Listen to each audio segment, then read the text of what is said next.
见有见那相藏巴马给色东波，扬增这个我这你巴马中的其实。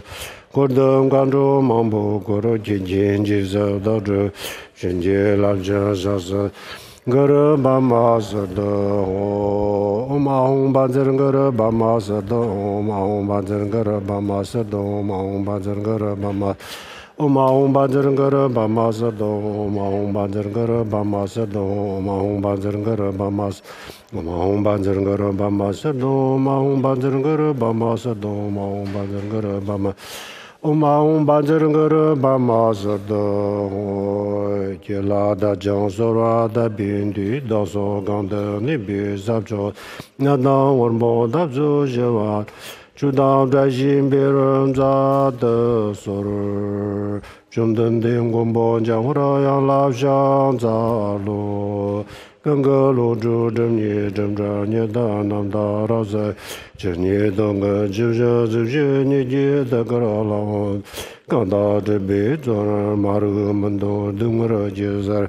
这错跟老婆就到这样了就这样的。这得接着你莫你老理解着正在马路马些人等我人一个这你正在那这多年当中三千他所有的理做也知道这当这你见证道路马些人将我让养拉的马拉巴扎那的马拉巴扎那的马拉巴扎那的马拉巴扎那的马拉巴扎Omara Bazanardo, Omara Bazanardo, Omara Bazanardo, Omara Bazanardo, Omara Bazanardo, Omara Bazanardo, Omara Bazanardo, Omara Bazanardo,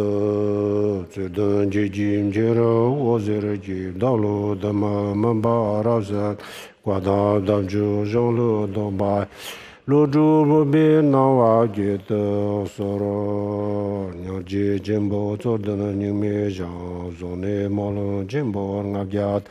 把个人当俺咱都什么的，东巴的街将拉上za路。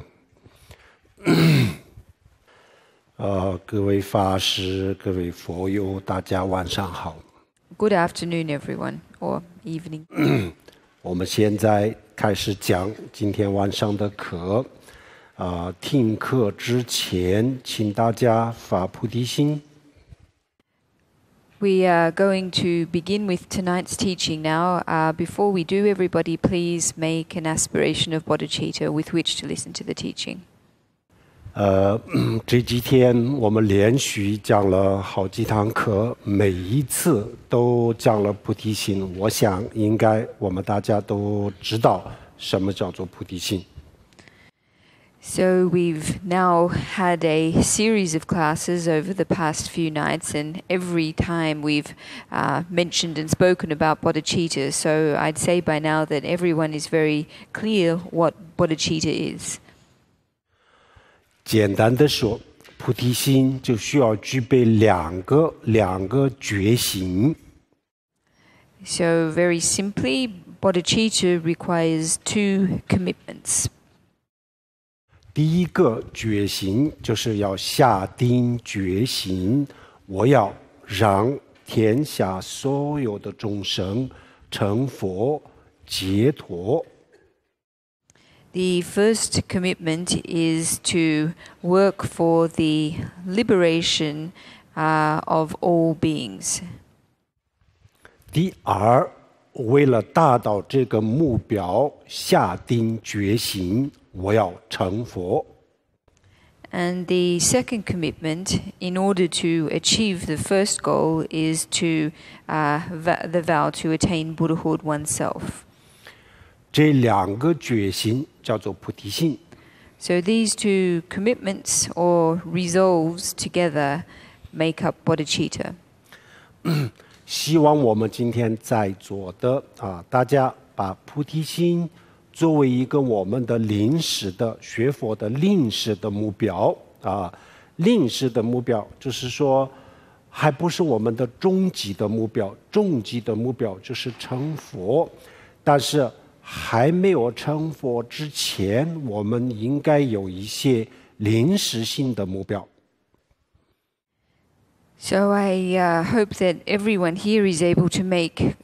generating bodhicitta their provisional goal. Of course, our ultimate goal is to achieve Buddhahood. However, in the process of doing this, it's necessary that we also have some provisional goals as well. 比如说我们坐地铁的时候，我们需要到达这个最后的目的地最后的目的地，但是呢，还没有到这个站之前，也有很多的站，然后我们先到一个站，然后再到下一个站，最后就到这个我们的最目的的这个要达到目的地。同样的，我们学佛的时候，我们的最后的终点站就是成佛，但是还没有成佛之前，我们也有很多，就像比如说先是出离心，然后就是菩提心，然后就是真悟空心这样子一步一步的往前走这样子我们应该除了最终极的目标以外应该有一些临时性的目标。It's just like on the subway. Before we reach our final stop, there are many stations that we have to pass until we get there.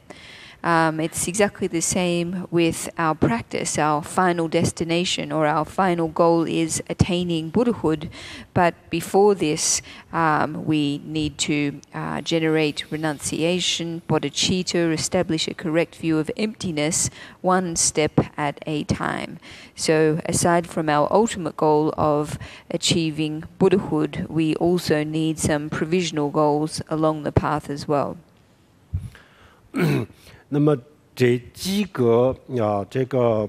临时性的目标当中第一个应该是出离心，第二应该是菩提心然后第三应该是真悟空心。So of these provisional goals, the first is renunciation, the second is bodhicitta, and the third is establishing a correct view of emptiness. 那成佛我们不一定这一生能够成佛。藏传佛教的密法像大圆满、大手印，虽然是讲几生成佛，几生成佛就是这一生当中就可以成佛，但是要几生成佛的话，就是要下比较大的功夫才能够几生成佛。我们也许可以即生成佛，也许不能即生成佛，但是我们每一个人一定要菩提心和真悟空心这两个必须要作为我们这一辈子的目标。In terms of attaining Buddhahood in this lifetime, the Dzogchen tradition and the Mahamudra tradition, the Vajrayana tradition in general, speak about the possibility of attaining Buddhahood in this lifetime. However, this is not something that is particularly easy. If we are going to attain Buddhahood in this lifetime, it's necessary that we work very hard.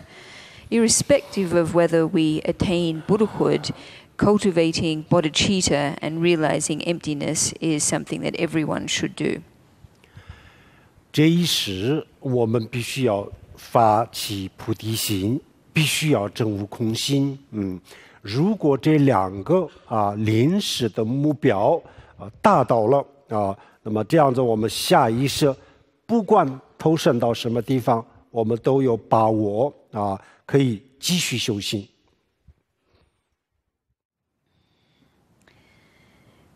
In this lifetime, it is necessary that we generate bodhicitta and that we realize emptiness. If we're able to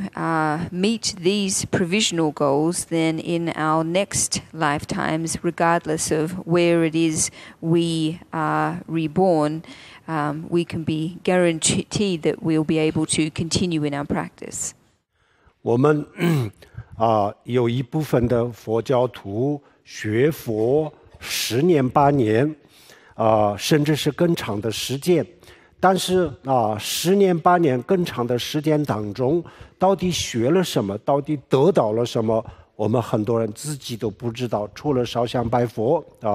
除了参加很多的火供会供，然后就是我们藏传佛教的火供会供，还有汉传佛教的消灾延寿的各种各样的这些商业化的活动形式化的活动，这个我们参加了很多。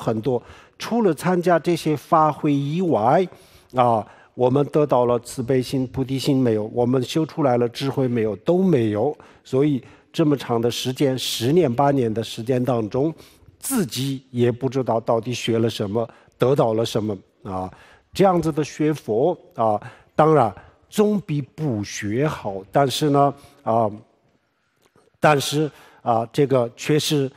没有太大的意义。所以我们学佛的话，必须要找到一个正确的路。Some Buddhists have been Buddhist for 8 or 10 years or even longer, and yet they're not sure of what they've actually obtained or what they've gained from Buddhism over this time. So aside from making incense offerings, attending fire pujas, tok offerings, other ritual and ritualistic and commercial Dharma assemblies, they haven't, aside from attending and these kinds of things, they haven't really cultivated compassion or bodhicitta. So within 8 or 10 years of being a Buddhist, they really don't know what they have learned or accomplished over this time. Of course, being a Buddhist in this way is better than nothing. However, it is not really meaningful at all. So in terms of our Buddhist practice, it is necessary that we find a proper path of practice. 如果我们的路选择的没有错，然后在这个路上我们自己适当的下一点功夫，这样子的话，这一生当中发起菩提心还有证悟空心，这两个完全是可以，每一个人都有这个机会。So long as the path that we decide on is not mistaken, then with a proper amount of effort, it is certain that everyone will be able to generate bodhicitta and realize emptiness. This is something that everyone has the opportunity to do. 我们比如说藏传佛教经常搞火供会供火供和会供它本身当然是在密法里面是一个非常重要的一个修法，但是我们参加这个火供和会供的人根本就不知道火供到底是什么怎么样去做除了我们把很多的东西就扔到火里面去烧，除了这个以外，我们不知道这是什么意思烧完了以后呢，甚至有人后悔太浪费就是这样子。然后呢，会供也是，会供其实是一个非常有意义的活动，但是如果我们不知道这个会供的意义还有我们不知道怎么样去做一个这个标准的这个会供这些都不知道的情况下，然后我们再去做这个火供会供，最终都变成了形式化然后经常都参加这些活动，没有实质性的修行和学习，这样子我们佛教徒最后都是一个形式主义者，都变成一个形式主义者。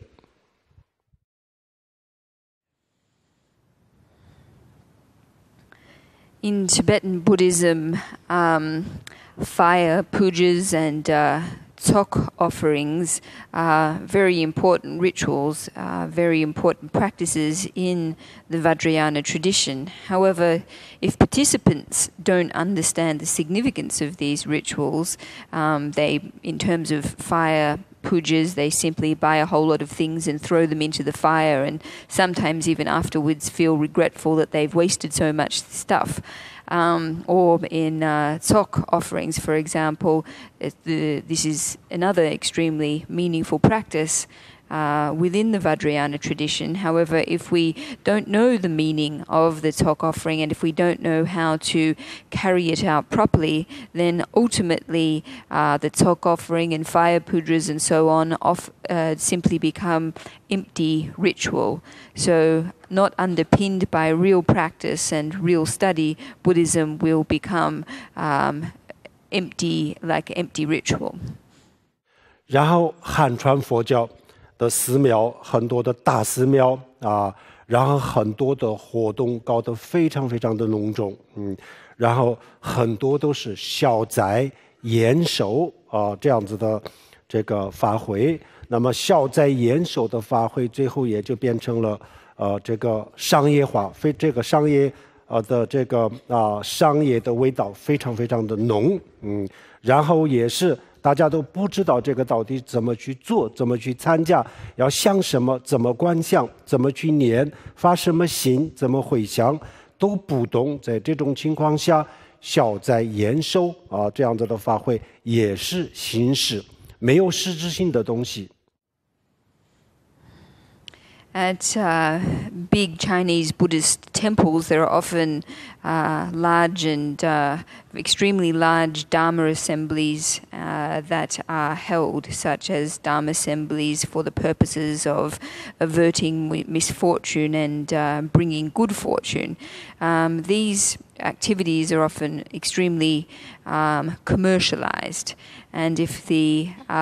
people who take part in the activities don't understand how to participate, they don't know what kind of aspiration they should be making, how to chant properly, what they should be visualizing, etc., then these kinds of activities too become a form of empty ritual.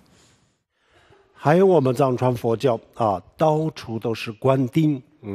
然后我们每一个人也非常的喜欢观顶大家都以为观了顶就很快就可以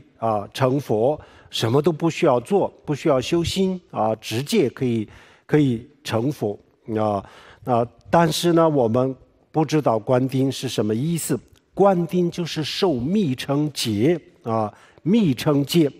那密乘戒严格的戒律有14条根本戒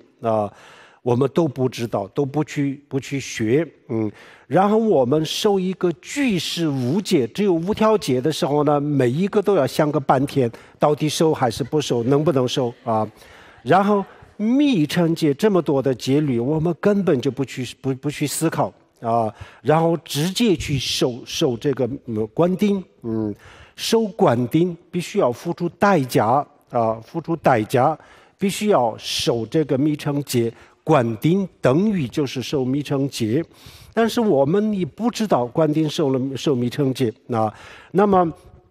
如果这个观顶观了顶我们得到了观顶的情况下，那么可能因为我们不知道这个密乘戒是什么，很快有可能1周之内就犯了很多很多的密乘戒，连我们怎么犯密乘戒我们都不知道那这样子多危险呢所以我们第一个如果得到这个观顶的话，那就是有这样子的风险观顶当然是很重要的，作为一个学习修密法的人来说，是一个非常非常关键的是一个非常关键的。但是呢，我们不知道受密乘戒的话，这个也有很大的风险，所以大家一定要注意，这是一个。另外一个呢，我们去观顶，但是我们自己根本不知道怎么去观想观顶是什么意思，我们也不知道这样子的情况下，我们观了上百个顶我想都得不到。为什么呢？因为都是心识都是心识，心识就是没有实质性的东西，没有实质性的东西怎么能够得到观顶呢？得不到那得不到还可以还好，为什么呢？不需要受密乘戒如果得到了就是如果不懂密乘戒的话，很危险的。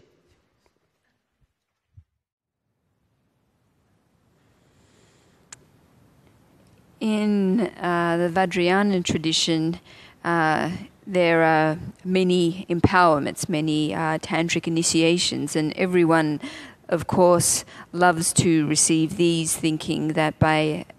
receiving an empowerment, one can very quickly attain Buddhahood and there's not much need for practice. However, many people don't understand that in receiving an empowerment, they are taking tantric vows. There are 14 principal tantric vows, but people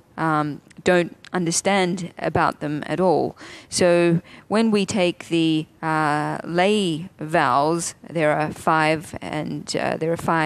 lay vows that we take, and most people are very cautious about this, thinking about which vows they will take and which vows they won't. However, in the situation of empowerments, people don't seem to think about it at all. They just simply receive the empowerment, and in so doing,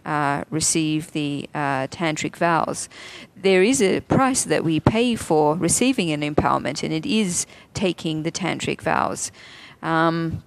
However, if we attend an empowerment ritual, not understanding what's really taking place, then it can very easily happen that within 1 week we will have transgressed the vows without even knowing, perhaps. So it's actually quite risky.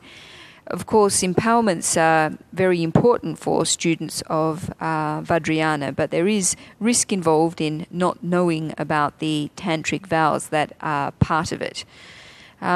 So if we don't understand the significance of the initiation ritual, then it becomes an empty form of ritual practice as well. And in this situation, we might receive 100 empowerments ostensibly, however, without understanding what's taking place, how to visualize, etc., then we won't really have received any at all. Perhaps not having received any empowerments is better than having received them, from the point of view that if we haven't received it, then at least we haven't taken on the tantric vows in the process. If we have taken on the tantric vows, though, and we don't understand the significance of this, then there is danger or risk entailed. 那么我们为什么这些新施华、商业化的活动为什么这么多？为什么我们没有这个真正的学习、修心？这是为什么大家我们所有的佛教徒要思考的问题，这是非常的重要啊。如果这个新施华和商业化的活动太多了那么真正的佛教就在这个过程当中会失传的。为什么呢？最后所有的佛教徒就养成了一个习惯什么习惯？大家都特别的喜欢这些新施化和商业化的东西。我们每一个寺庙都特别的喜欢这个商业化的东西，然后很多的佛教徒都非常的喜欢这些新施化的东西。这样子以后呢，最终没有一个人喜欢这个真正的佛释迦牟尼佛的观点，释迦牟尼佛的智慧没有人感兴趣没有人感兴趣。这样最后呢，大家都去搞这个新施，然后佛陀的这个真正的佛法智慧就在这个当中会失传比如说举一个例子，种地的时候我们农民种地的时候，地里面如果杂草太多了杂草太多，这样子的话，这个庄稼没有办法长没有办法长庄稼。同样的，我们在这个佛教的活动当中这些新实主义的东西太多了以后然后呢没有办法传正法。为什么呢？正法大家都不感兴趣大家都对这个商业化的东西对这个新实化的东西感兴趣正法大家不感兴趣。那这样子以后呢没有人传很多人也说不能讲经为什么不能讲经？大家都说讲经没有人听的，要关定关定的话会很多人来的这个很多人给我出主意关定，那我说为什么要关定呢？关定就会很多人来的，讲法。那我问讲法呢，他们说讲法恐怕没有人来啊。So why is it that empty, ritualistic, and commercialized activities are as many as they are? Why is there not much study and real practice taking place? This is a question that all Buddhists really need to think about. It's very important. If we go the way of empty ritual, then real Buddhism will die out in the process. And the reason that this will take place is because everyone will be caught up with their liking for these empty ritualistic activities and commercialized activities, and no one will be interested in the real core thought of Buddhism, the wisdom of the Shakyamuni Buddha. So it's just like farmers who are growing crops. If there are too many weeds, then crops can't grow. And so too is it among Buddhists. If we have too many empty rituals, then it won't be possible for us to transmit the genuine Dharma, because no one will be interested in it. And so no one will transmit it. Indeed, many people have given me the suggestion that if I were to give empowerments, then more people would come than if I were to give teachings. Teachings, they say, probably not so many people would attend, whereas empowerments, lots of people would come. 我的意思并不是说不需要关丁，关丁我们非常重要，学密的时候确实是非常重要。没有关丁的话，就是没有办法学密的就是这么重要但是呢，我们很多人不知道什么叫做关丁关丁的真正的意义，我们也不知道在这种情况下去关丁是没有用的万一得到了这个关丁的话，那后面也有更加严重的问题，就是因为我们不知道不知道这个密乘劫是什么那因为不知道密乘劫，所以很容易犯戒。所以我们以后关丁的时候我建议比如说我们今天在座的人，如果想学藏传佛教的这个密法，那我们必须要关1次2次的定不需要太多但是需要几个标准的定这个必须要的。那么我建议大家就是先学习一下什么叫做关丁，至少比较简单的通俗易懂的慧灯之光里面有几个文章，这个我觉得必须要读一下第一个是金刚上师与关丁这个我觉得一定要读这是第一。第二，如何接受关丁，怎么样接受关丁怎么样接受关丁这是一个文章，这个必须要读然后最后一个再读一下密乘的14条根本戒这3个文章读完了学完了以后呢，然后再去接受一个关丁的话，我想对多数人来说可以得到一个比较标准的这个关丁比较标准的这个关丁。关丁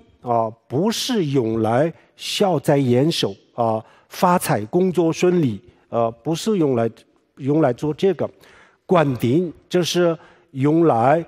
成熟自己的善根基，提升自己的根基，把自己的根基跟这个密法得到一个相应就是起到这个作用，这叫做关丁。I'm not saying, of course, that we don't need to receive tantric initiations. They are extremely important. Without receiving empowerments, it's not possible for us to practice the Vajrayana. However, many people don't understand the real meaning of tantric initiation. They don't understand about tantric vows, and therefore it's very easy for them to break them. So in the future, if among the audience here tonight, there are those of you who wish to study or practice the tantric tradition within Tibetan Buddhism, then you will need to receive several proper empowerments. Not necessarily a great deal, but you will need to receive several empowerments. And therefore, I would recommend that you first understand what an initiation actually is. In the Wisdom Light book series, there are several articles that I would recommend. The first is Doji Lopun and an empowerment. The second is how to receive an empowerment. And the third is the 14 Tantric vows. And after reading these 3 articles, I would say that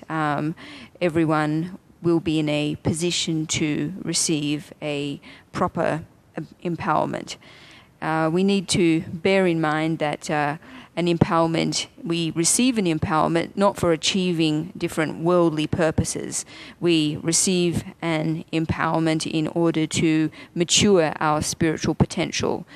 So this is something everyone needs to know. 那我们刚才讲这一生我们必须要有一个目标需要有个临时的目标，希望大家也建立一个这一世的目标。我们为了达到这个目标，从现在开始一步一步的修。那么这一世的这个目标，我们刚才讲过了，应该是菩提心和证悟空性就是这2个。那么出离心也是很重要，但是如果有菩提心的话，那出离心在这个菩提心当中可以包含在里面。所以菩提心发起菩提心和证悟空心这2个，我们作为这一世的目标奋斗。So in this life, it's necessary that we establish provisional goals, and in order to achieve these goals that we set for ourselves, we need to work step by step. These 2 provisional goals should be cultivating bodhicitta and realizing emptiness. Of course, renunciation is very important, but it's possible for this to be included or encompassed within bodhicitta. So the 2 provisional goals for this lifetime should be the cultivation of bodhicitta and emptiness, and we should work hard in respect of these 2. 那么我们要发菩提心，还有证悟空心，这样子的话，在这个过程当中呢，有一个非常关键的非常重要的，就是有人也引导我们有人引导我们，才能够我们修菩提心，修证悟空心。否则的话没有人引导的话，那我们不知道怎么样去修菩提心，更不知道怎么样去修空心。So these 2 goals, cultivating bodhicitta and realizing emptiness, are very important. They're very critical. However, we need someone to guide us in our cultivation of bodhicitta and our realizing of emptiness. Because if we don't have someone to guide us, then we won't know how to go about practicing the methods of cultivating both. 好，我们在这个学佛的道路上引导我们的人就叫在藏传佛教里面很多时候叫上师汉传佛教里面我们很多时候叫师父然后在佛经上呢，就像《华严经》等佛经上就这个就叫做善知识、善知识、上师、师父。都是一个意思就是我们学佛的时候呢教我们怎么学，教我们怎么修，引导我们的人就叫做上师、师父、善知识，这个非常重要。首先，我们学佛的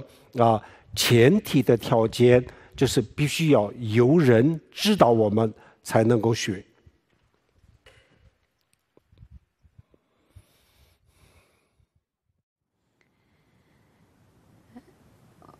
On the path of Buddhist practice, it's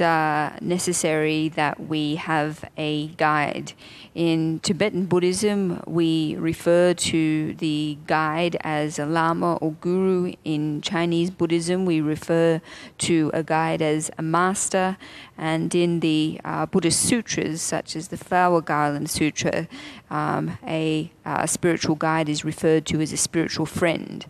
In short, a spiritual guide or a teacher assists us or leads us in our study and practice, guides us in both of these things. So the precondition that we need to have in order to begin Buddhist practice is someone to guide us on the path.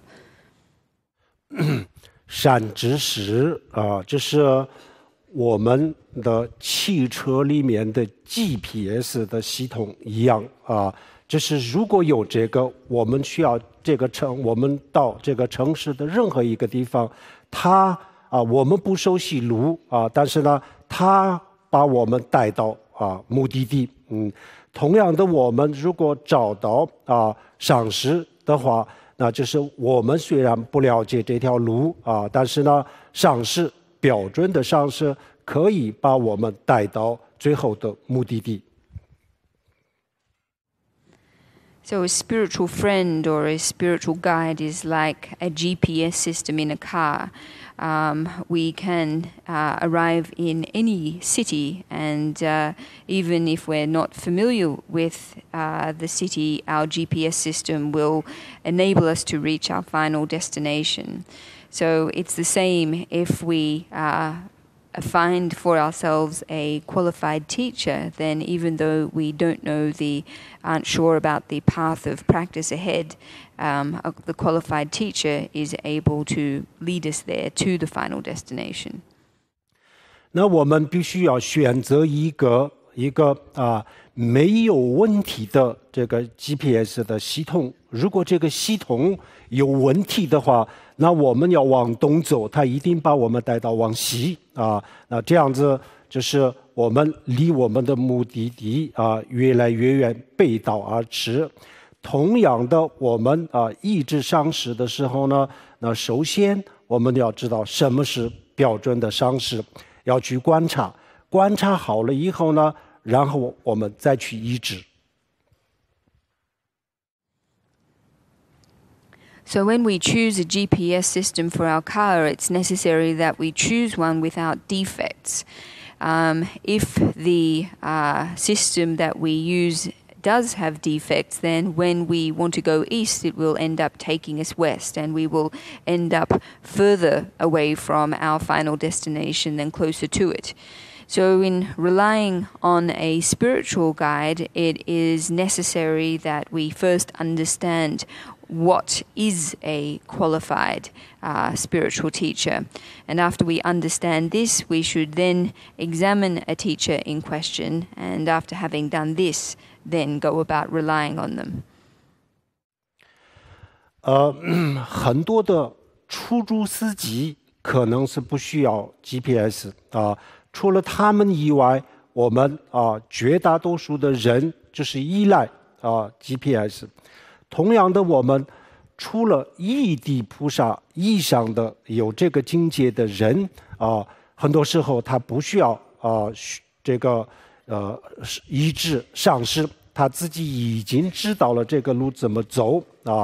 除了他们以外，我们普通的人，所有学佛的都需要医治上师。Many taxi drivers probably don't need to use GPS systems. However, everyone else does. And so it's same, except for the bodhisattvas on the first bhumi level who don't need a teacher because they already understand the path. Ordinary people, in fact, almost all Buddhists do need to rely on a spiritual guide in their practice. 善知识，我们首先介绍什么叫做善知识作为一个善知识，作为一个上师，他需要具备什么样的条件是不是所有的人都可以做上师是不是所有的出家人都可以做上师或者是需要具备什么条件我们首先给大家简单的介绍一下这个问题。So in terms of a spiritual guide or a spiritual teacher, we need to understand the criteria that such a teacher, a qualified teacher, needs to possess. Is it that anyone can be a spiritual teacher? Can any monastic be a spiritual teacher? What are the necessary criteria that they should possess? This is something that I'd just like to briefly talk about now. 首先上师不一定都是出家人出家人不一定都可以做上师。So first of all, a spiritual teacher doesn't necessarily have to be a monastic. Not all monastics are qualified to be spiritual guides. 能不能作为我们自己的上师不是以出家和在家的身份来分而是看他的慈悲心和智慧的程度来分。In assessing whether or not a particular person is qualified to be our spiritual guide or not, we don't distinguish along the lines of whether the person in question is ordained or not. What we should instead be looking at is the extent of their compassion and the extent of their wisdom. 那么佛经里面这个讲了很多上师的标准条件我们可以参考这个大圆满的前行普贤上师演教这个目前有中文版也有英文版这里面讲得非常非常的清楚除了这本书以外还有很多其他类似的书，这些里面都有讲宪宗的上师应该具备什么样的条件然后密宗的上师应该具备什么样的条件讲得很清楚。首先我们没有医治上师之前必须要了解什么叫做上师。In the Buddhist sutras, there is a lot of explanation or description of what the attributes of a qualified teacher should be. One very good source is the Words of My Perfect Teacher, which contains a very clear description of what the attributes are, and this is currently available in Chinese as well as in English. There are many texts similar to this that set out the criteria for spiritual teachers at the sutra level, the criteria at the tantra level. So I would advise that before deciding to rely on a teacher, to first understand what a qualified spiritual guide in fact should be. 我们介绍一个最简单的，就是这个上师的最低的标准。最低的标准第一个条件必须要有实素的菩提心作为一个大乘佛教的上师、师父或者是善知识第一个必须要具备的条件就是菩提心没有菩提心就是没有办法做大乘佛教的上师，必须要有菩提心。我们确定这位上师有菩提心的话，那就我们可以考虑第一个条件已经具备了。So I'm going to set out the minimum requirements, the basic requirements for a qualified teacher. The first is that the teacher should have relative bodhicitta. Any Mahayana master, lama, spiritual guide needs to have bodhicitta, because without this they can't qualify as a teacher of the Mahayana tradition. So if we're able to confirm, we're able to establish that a teacher in question has bodhicitta, then this is the first criteria satisfied. 然后第二个条件，这是他对佛教有一定的了解然后同时也有一定的经验修行的经验。这个不一定他要懂所有的佛教。比如说，我要找一个上师，我想学菩提心菩提心的话，那这个人一定懂菩提心什么是菩提心，怎么去修菩提心这些相关的这些知识都很精通。除了这个知识精通以外呢，他自己也有一定的这个菩提心修菩提心的经验这样子我们可以把它作为我学菩提心的上师学菩提心的上师这是第二个条件。So the second criteria is that the teacher in question have some level of theoretical understanding of Buddhism in addition to some experience in practice. It's not necessary that the teacher understand all of Buddhist theory. If, say, we are wanting to learn and practice bodhicitta, then we need to find a teacher who knows what bodhicitta is and knows how to go about cultivating it through practice. So we need to find a teacher who is well versed in the knowledge relevant to that which we want to study. And in addition to this, the teacher should also have some experience in cultivating bodhicitta themselves. And if they do, then they can be a qualified teacher for us of bodhicitta. 那第三个条件他不仅是他自己有菩提心知道菩提心有经验还有一个呢有能力教别人有能力教学生这个第三个条件。So the third criteria is, in addition to understanding the theory of bodhicitta and having some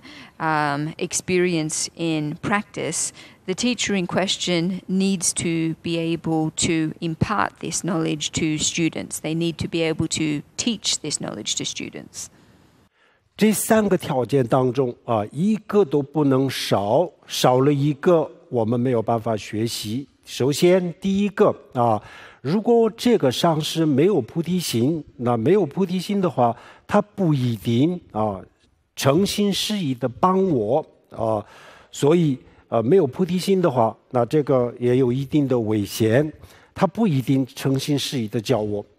如果有菩提心，如果我确定他有菩提心的话，那他一定会无条件的教我，一定会的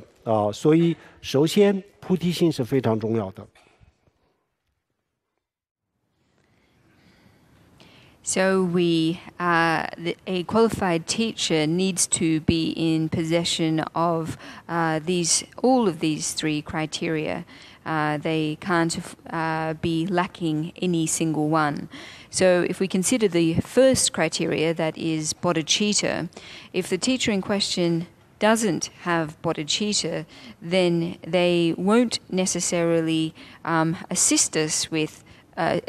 sincerely and wholeheartedly. And so there is a certain risk in relying on them as a teacher. If they do have bodhicitta, however, then they will certainly help us in a completely condition-free way. So bodhicitta is extremely important. 有了菩提心，然后第二个条件他懂这个我要学的这个法比如说在学校里面如果他想学数学那一定要找一个精通数学的老师我是想学数学，但是我找了一个教物理的老师，他不太懂数学，不太精通数学那这样子的话，那我找的这个人找错了，我不一定能够学，他也不一定能够给我教同样的，就是我们这个比如说有一位上师有菩提心，非常的好，但是呢，他如果没有这个没有其他方面的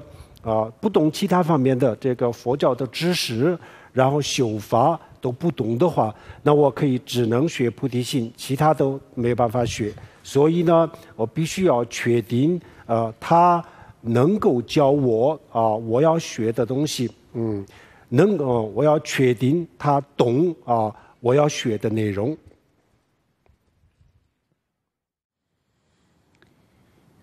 So the second criteria, understanding the relevant Buddhist theory and having practice experience in the relevant area. So let's say that we are wanting to learn maths. It would be necessary then for us to find a teacher who was competent in mathematics. If instead we found a teacher who was whose specialty was physics and their maths wasn't particularly good, then we would have really found the wrong person. It wouldn't necessarily be the case that this person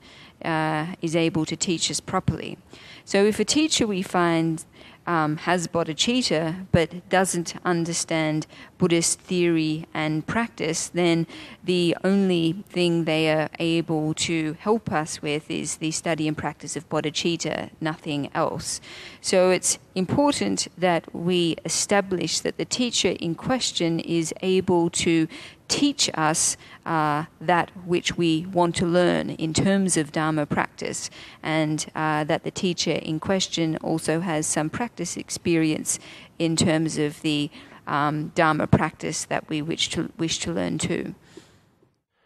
然后第三最后一个，比如说这位上师他有菩提心，然后他也有修行的经验，他也懂很多很多的佛理，但是如果他不能表达，那这样子的话，我们也就没有办法学，或者是他不愿意教，也没办法学所以第三个条件也是很重要的。As for the last criteria, let's just say that the teacher in question has bodhicitta. They've also got experience in the area of Dharma or the Dharma practice that we wish to learn, and they also have a good theoretical understanding as well.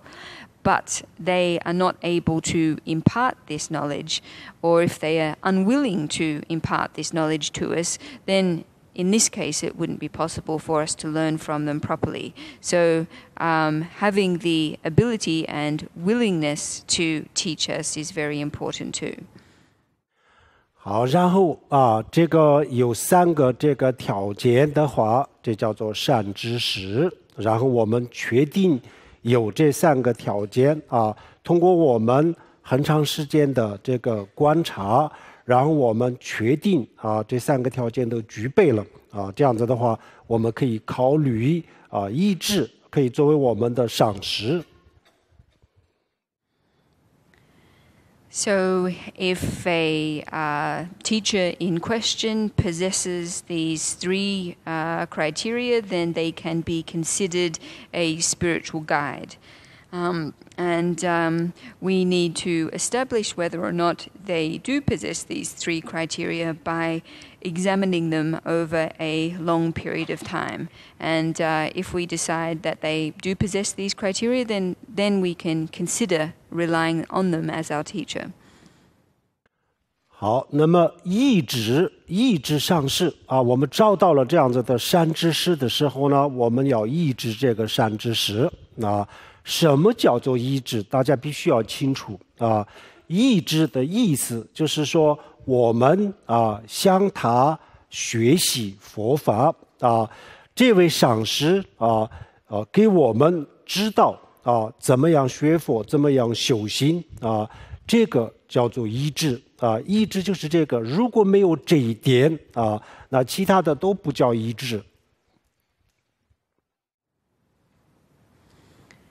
So once we've found a spiritual guide, we then go about relying on them or depending on them. And what does this relying or depending mean?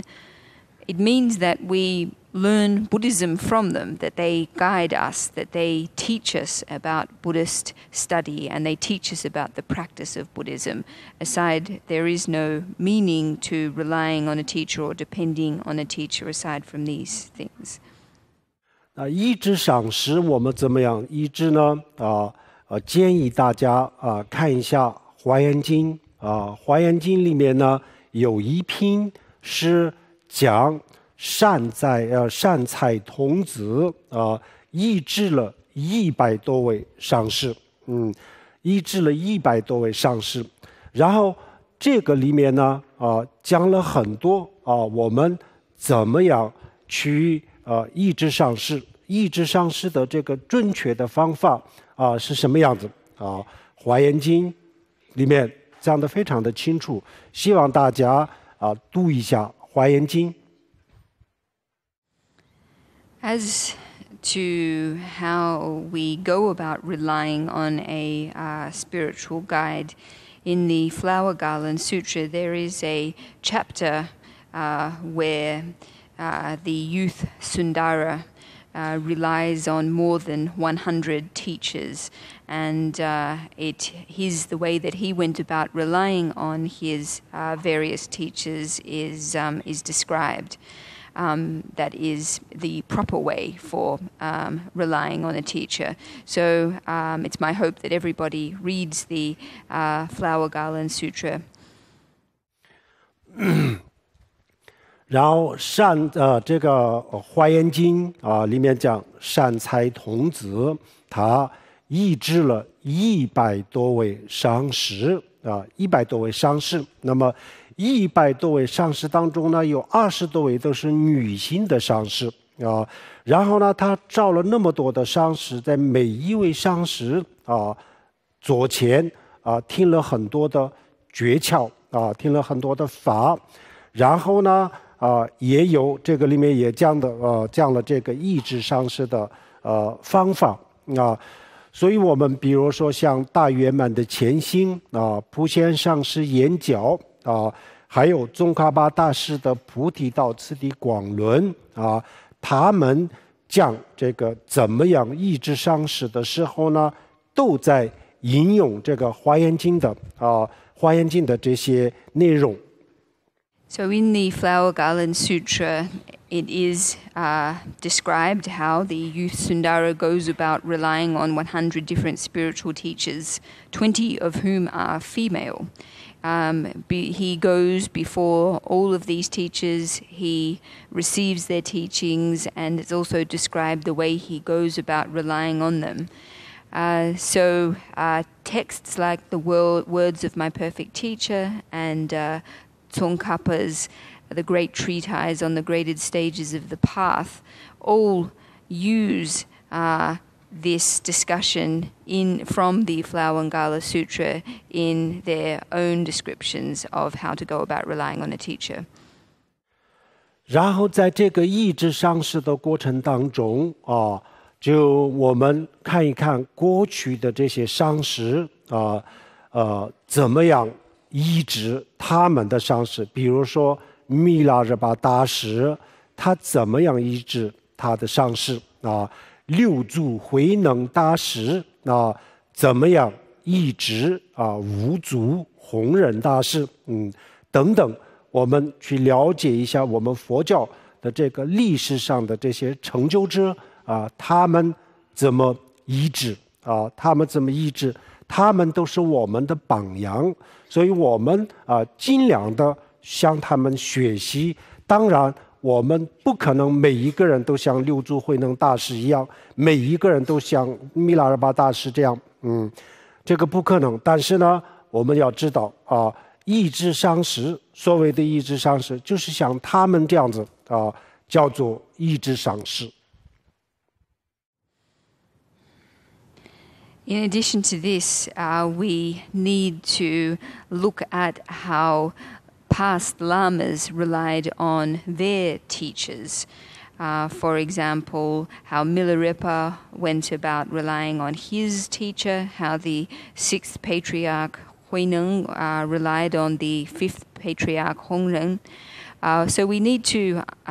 gain an understanding of the great realizers in Buddhist history, because they are our models, they are our exemplars. So we need to do our best to learn from their examples. Of course, it's not possible for everyone to be like Milarepa or everyone to be like Huineng. However, what we do need to understand is that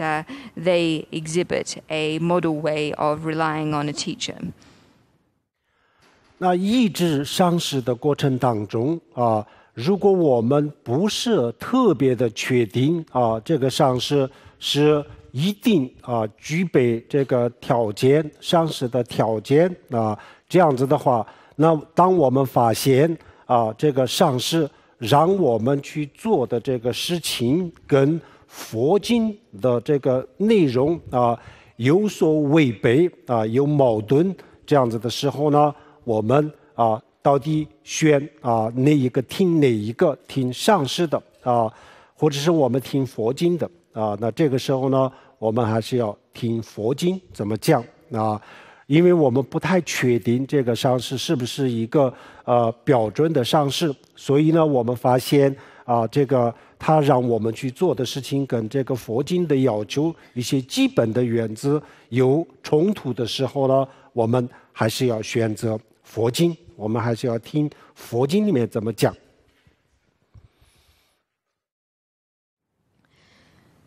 In the course of relying on a spiritual teacher, what do we do if we are not completely sure that our teacher is qualified, that they meet the criteria that we have set out? If a teacher that we have doubts towards in this way makes us do things or asks us to do things that go against the sutras, then what should we choose to do? Who do we listen to, our teacher or the sutras? Well, in this case, we would listen to the sutras. We would observe what they say as the correct thing to do, for the reason that we are not sure, we're not completely sure that our teacher is qualified. 如果我们确定，非常的确定这位善知识是标准的善知识通过我们自己的长时间的观察，非常的确定是标准的上师这样子的话，有些时候他让我们去做的事情跟佛经的一些要求我们发现有冲突但是我们可以选择善知识的，可以听善知识的比如说我们能够确定这个 GPS 是没有问题，这个系统是完全没有问题的话，有些时候他给我们选的路就是有点奇怪他为什么不选这个最快的路呢？为什么不选这个高速路呢但是也许就是前面有交通管制，有这个交通事故等等只要我们确定它的系统没问题的话，那我们暂时就是有点不理解，但是呢跟着它走是没有错的。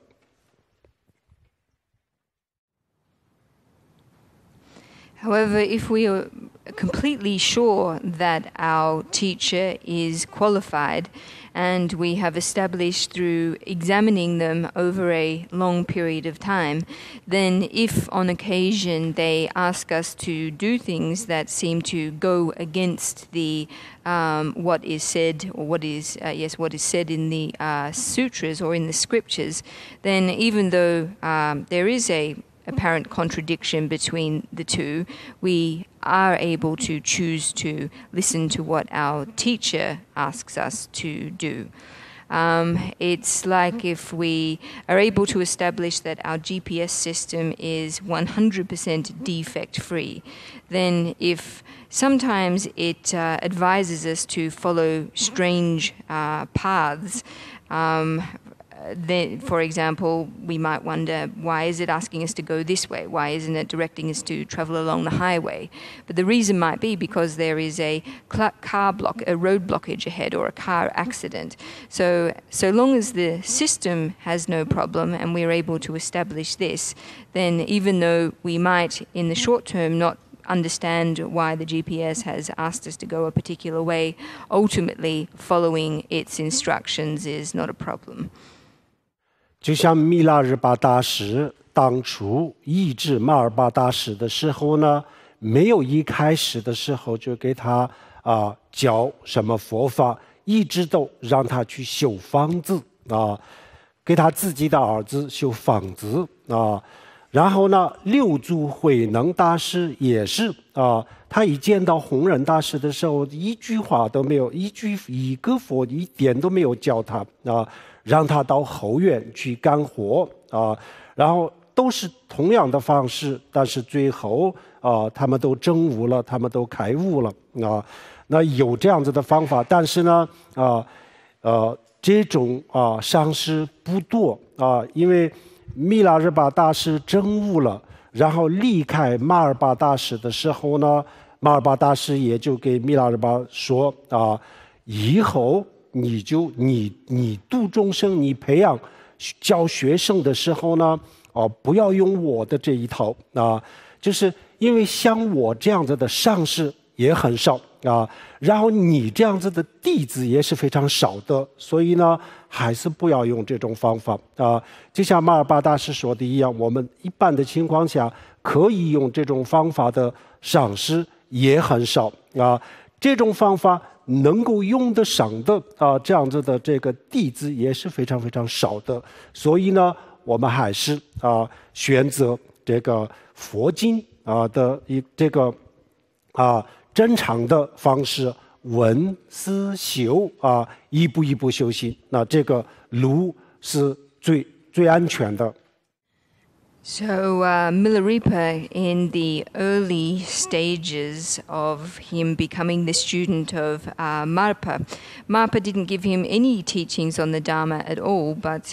made him go and build houses instead. And it was the same with the sixth patriarch, Huineng, his teacher. Hongren didn't teach him any Dharma to start with him. He set him immediately to manual work. However, in both of these cases, Milarepa and Huineng became enlightened. However, there aren't many practitioners like these two.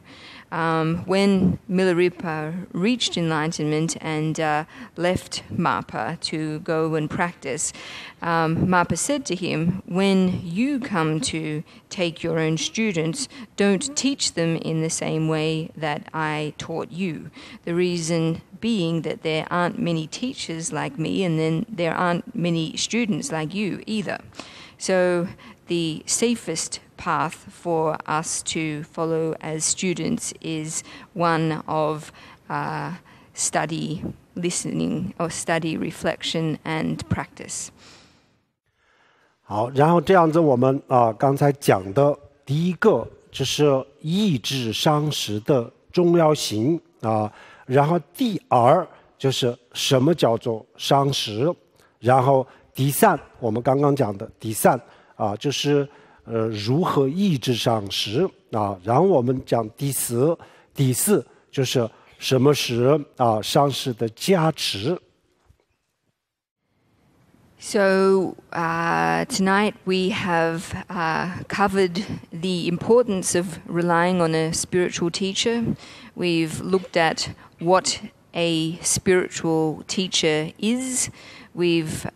considered how it is that we should go about relying on a spiritual teacher. And what we are going to look at now is what is the blessing of a spiritual teacher.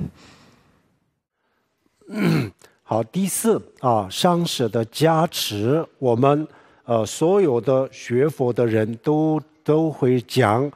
上师的加持，大家都知道有一个叫做上师的加持但是我们可能很多人还不知道什么是上师的加持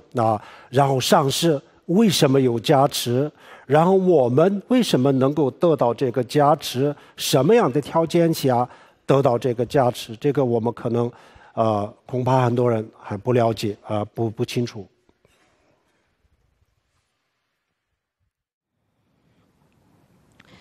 So, teacher's blessing or our Lama's blessing, everybody knows this phrase. However, many people probably don't know, in fact, what it means. How is it that our spiritual teacher possesses blessing? How is it that we go about receiving their blessing? Under what conditions can we receive our teacher's blessing? These are questions that many people don't understand the answers to. 首先什么是上师的加持？加持就是一个无形的力量，我们看不见我们听不见，但是我们的内心当中可以感受得到感觉到它的存在。而且是一个巨大的力量那这叫做加持。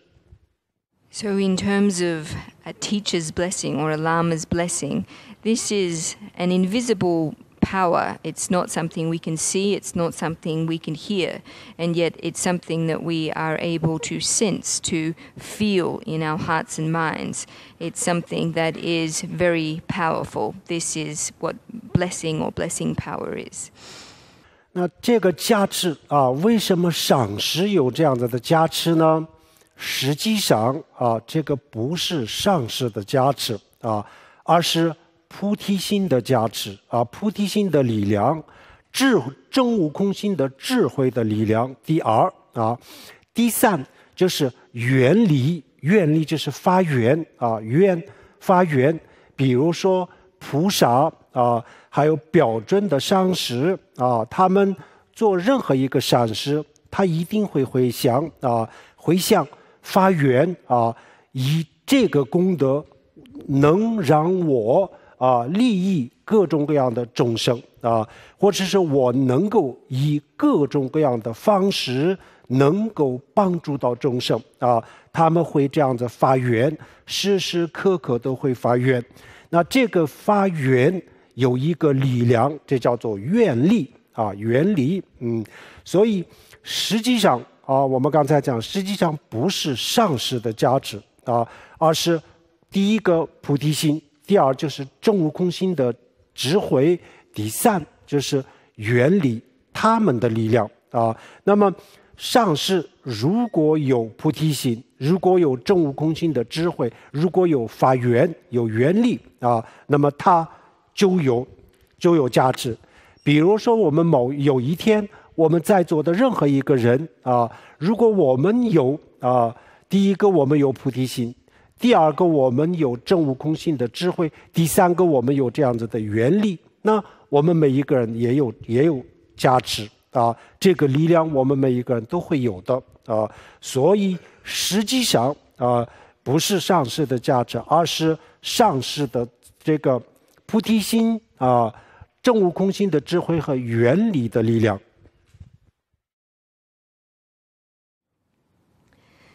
So how is it that a teacher has blessing power? Well, in actual fact, it's not the blessing power of the teacher in question, but rather it's the power of their bodhicitta.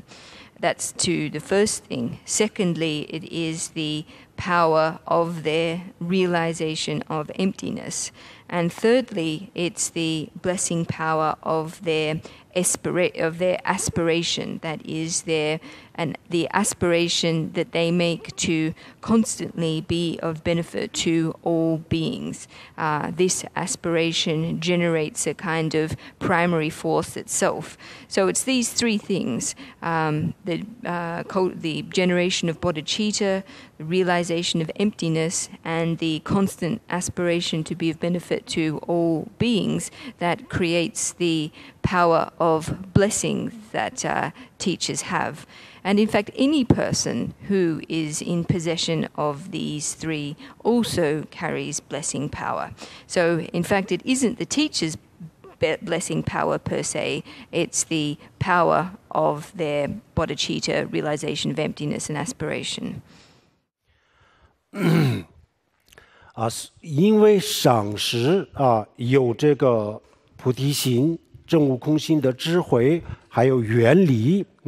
所以他的身上经常可以释放出一个能量。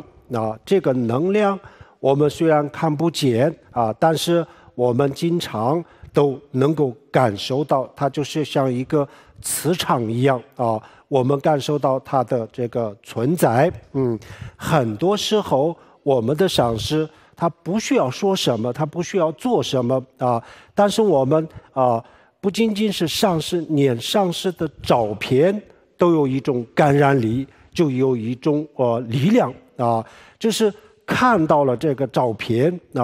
或者是我们想起上师的时候呢，就是因为这个感染力，这个力量让我改变很多很多我的错误的想法和错误的选择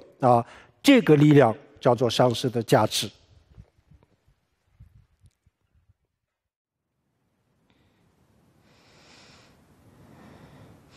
So because of a teacher's bodhicitta, realization of emptiness, and continual aspiration, they radiate a kind of energy. It's not one that we can see, but we are able to feel. It's like an aura. We're able to constantly feel or sense its existence. So it's not necessary that a teacher necessarily say or do anything. Simply a photo of them itself has an effect on us when we see it, or even when we think of our teacher. This enables us to transform our mistaken thoughts and our mistaken actions, and it's this power to transform us that is blessing power. 就像磁铁和普通的石头或者是普通的铁是不一样磁铁它就是有这个吸引力普通的铁石头没有这个吸引力同样的，老师和上师的不一样也在这里老师他可以给我们教很多很多的知识可以教很多的知识但是这种感染力我们很多时候感觉不到然后真正的上师，标准的上师不仅仅是可以给我们教很多的佛教的知识，而且我们除了这个能够教以外，还有我们可以感觉到另外的一种力量这个上师有，老师没有这样子当然比如说这个佛教里面比如说有些人他自己不修行，从来都不修行，不发菩提心也没有证悟空心的智慧但是懂很多很多的这个佛教的道理那么这种人呢如果作为我们的上师的话，那就只能作为一个我们的佛教的老师他可以给我们教很多很多的知识但是呢我们始终都感觉不到这种力量这个力量我们感觉不到，这个是老师和这个上师的区别就像一块磁铁和普通的铁的区别一样。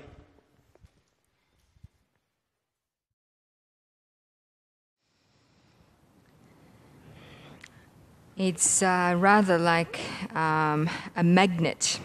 and a normal piece of metal or normal rock. The primary difference between the two is the capacity for the magnet to attract things to it.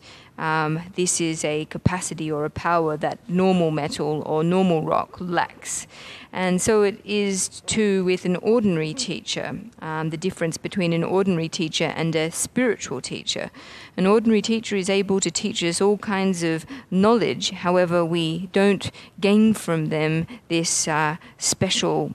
power. We don't sense in them this same special energy. So for a qualified spiritual teacher, they're not, in addition to being able to teach us a large amount of knowledge or theory, we're also able to gain from them or feel in them another kind of power as well.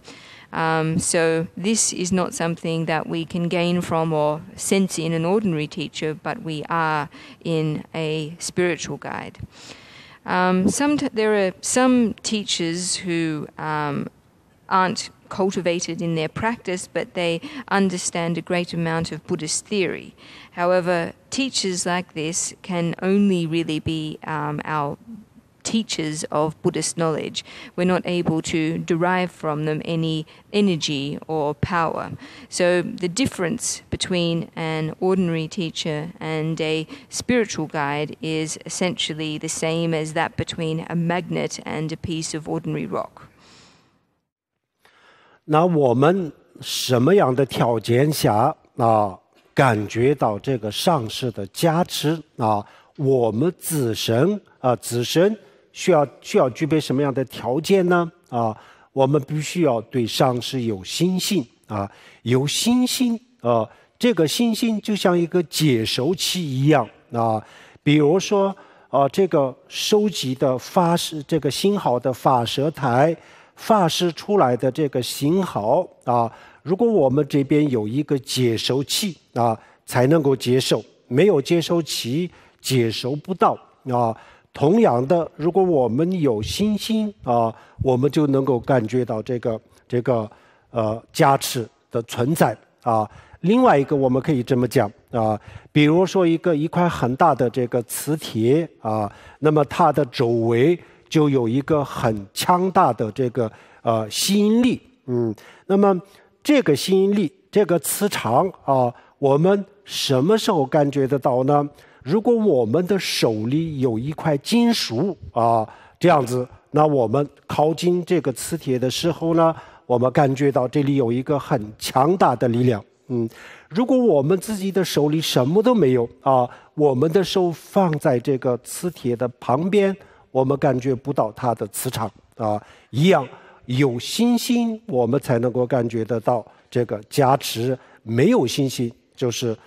感觉不到这个加持的存在。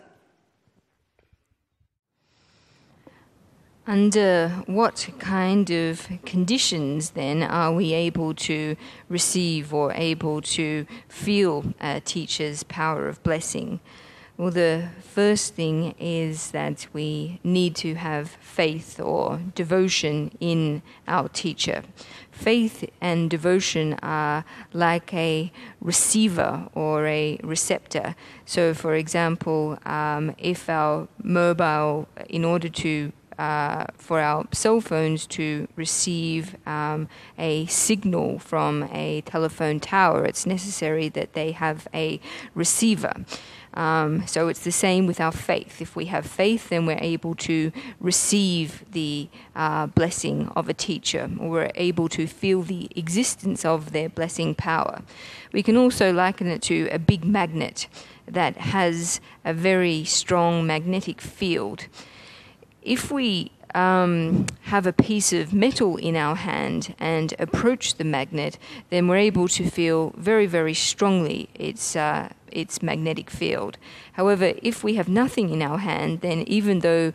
our hand may be beside the piece of magnet, we won't have any sense of its magnetic field whatsoever. So it's the same with faith. We're able to feel or receive power of blessing, and without faith, we are not able to do so. 如果我们感觉不到这个上师的这个加持，这样子的话，我们找一个佛教的老师啊，就像很多大学里面也可以学一些佛教或者其他宗教的知识一样，我们可以学一些知识啊，但是呢这个知识就是一个书面上书本上的知识而已啊，它帮不了我们的内心啊，它解决不了我们的内心的一些问题，所以呢这个加持是作为一个真正的修行人来说是非常非常重要的一部分。如果没有这个加持的话，光是靠这个书本的知识我们根本就没有办法了解这个佛教的很深很深的这些非常深奥的这些道理。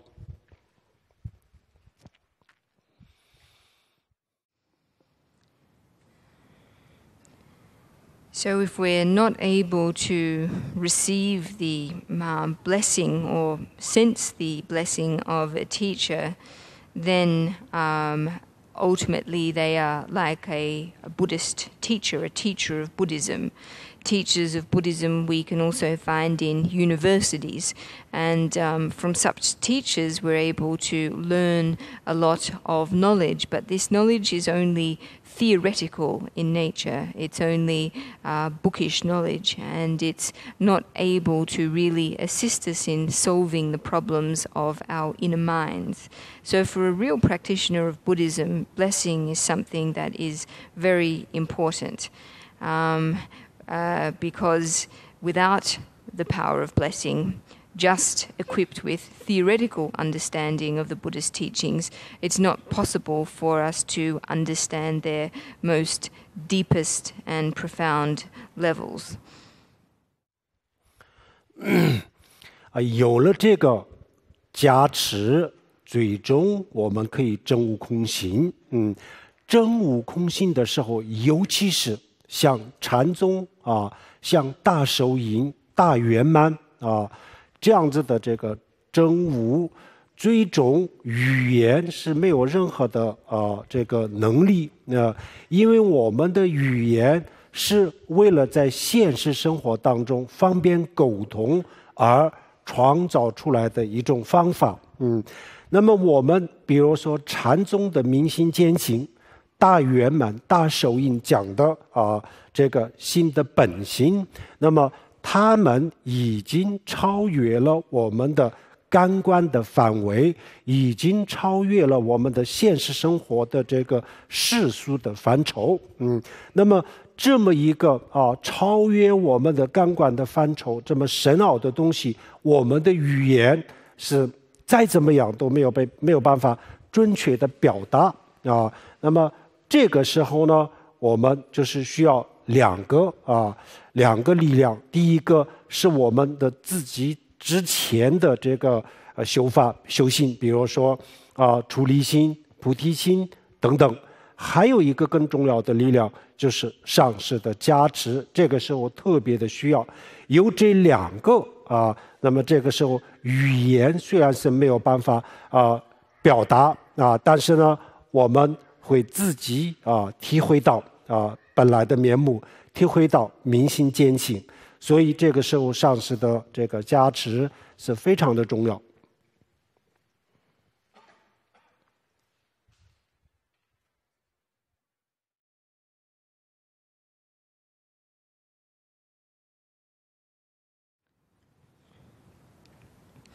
So with the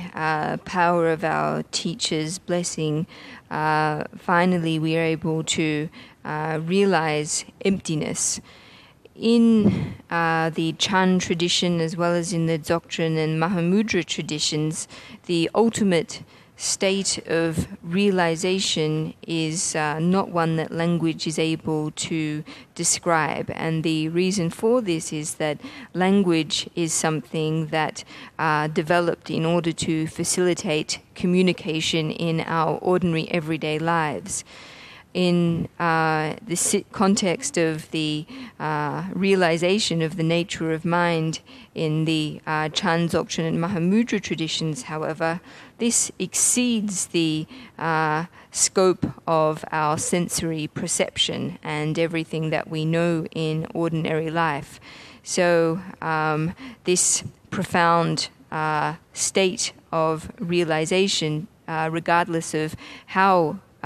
good our language capacity may be, it's not able to express it in words. So at this point of our practice, we really need two things to assist us. The first is the power of our past practice, that is our renunciation, our bodhicitta, etc. And the other thing is the blessing of our teacher.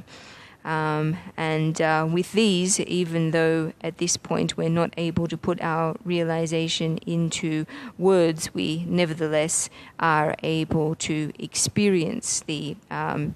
basic nature of mind. So the teacher, the blessings of our teacher are very important at this moment. 我们自己尽量的去闻思修听闻佛法，思考佛教的教义，然后最后就是打坐修行有出离心，有菩提心培养出离心和菩提心最后证悟空性如果这样子的话，那这是我们一直上师的目标这是我们一直上师的目的我们为什么要一直上师？我们就想希望自己有出离心，希望我们自己有菩提心，证悟空心为了达到这个目标去一直上师然后呢，我们从上师那里学到了这些方法以后，我们一步一步去做那么这样子的话，我们自己的一直上师的目的也就达到了然后呢，上师教我们他的目标他的目的也就是达到了他最喜欢的最高兴的是最想看到的也就是我们自己有出离心，有菩提心，有这个证悟空心的见解，然后呢我们尽量的去帮助众生那么这个就是他们希望看到的令他们最高兴的就是这些而不是金钱，也不是说一些好听的话什么什么大功德主，什么什么，这些都是没有用的大功德主大和小不要用这个金钱来分，比如说捐多一点的钱然后地位不一样，穿的衣服也不一样，名字也不一样，然后就是位置高低也不一样，不就是世俗的一套吗所以就大家不要以为这个叫做一直上师我们很多的上师就是只懂得去募款然后就是没有让我们升起出离心、菩提心、证悟空性然后我们捐一点钱，然后就以为我自己很了不起，我捐了很多钱，我是大功德主，跟你们不一样然后增加了我们自己的傲慢心那么这个叫什么一直上师呢？这根本就不叫一直上师所以我们最终证悟了以后呢，那我们双方的这个目标达到了，我想我一直上师的目标也是这个我想拥有出离心、菩提心、证悟空心上师培养我的目的也就是他希望我有出离心、菩提心、证悟空心然后他更加的希望我尽量的去帮助众生那么这就是一直上师我们双方的这个目标应该是这样子，所以我们要这个知道一直上师的真正的含义是什么这个非常重要，在一直上师的过程当中这个是非常重要的。So it's necessary that we do our best in terms of studying Buddhism, reflecting on the teachings, and practicing the teachings. In terms of cultivating renunciation, bodhicitta, and then finally realizing emptiness, these are the purposes that we rely on a teacher for. It's in order to achieve these things, it's in order to learn how to go about cultivating renunciation and bodhicitta and realizing emptiness that we do rely on a teacher. And after we receive from our teacher the methods for doing so, then we go about step by step putting them into practice. And after we have fulfilled these things, then we have also fulfilled our purpose in relying on our teacher. At the same time, his or her purposes in teaching us have also been fulfilled too. Our teachers very much want and wish for us that we cultivate renunciation, that we cultivate bodhicitta, and we realize emptiness. And in addition to these things,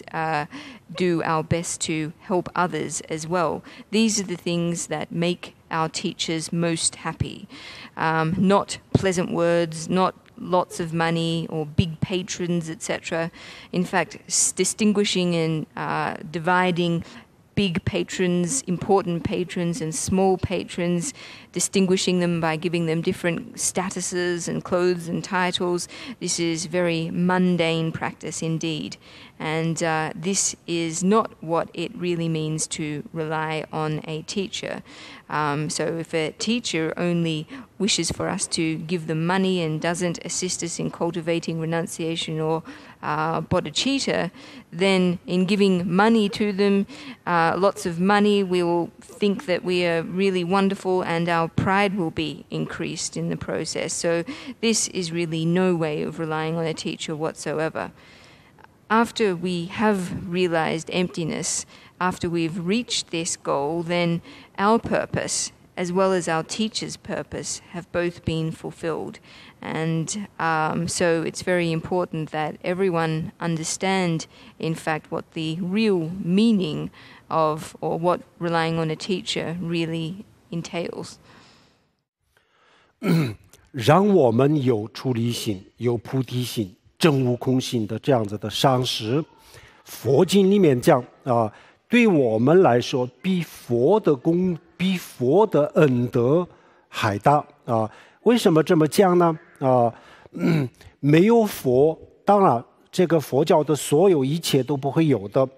源头都是佛。当然从这个角度来讲，没有一个是比佛陀的恩德更大的。但是对我们个人而言我们的上师是离我们最近的比如说释迦牟尼佛的智慧和释迦牟尼佛的慈悲就像一个水库里面的水水库里面的水离我们比较远然后呢，从释迦牟尼佛到现在我们的上师之前的一代一代的这个传承的上师叫做传承上师历代的这个传承上师就像自来水的管道自来水的管道